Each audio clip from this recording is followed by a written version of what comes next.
व्रत निकला गई त्योहार निकला गई, व्रत निकला गई त्योहार निकला गई, पूजनवा छठ मई के बड़ा निकला गई,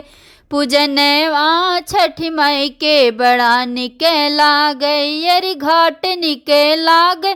परात निकला गई, घाट निकला गई परात निकला गई, बहंगिया हो मई के बड़ा निकला गई,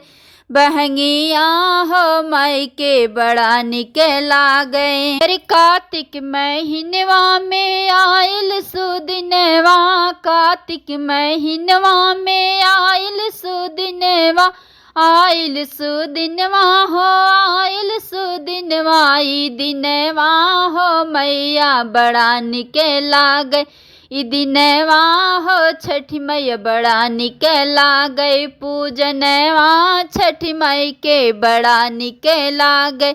पूजनवा छठ मई के बड़ा निकला गए। पूरा परिवार पूजे माई के चरणवा, पूरा परिवार पूजे माई के चरणवा, मैया के चरणवा छठी मैया के चरणवा, पूरा परिवार पूजे मैया के चरणवा, भजनवा छठ मई के बड़ा निकला गई, भजनवा छठ मई के बड़ा निकला गई, पूजनवा छठ मई के बड़ा निकला गई, पूजनवा छठ मई के बड़ा निकला गई।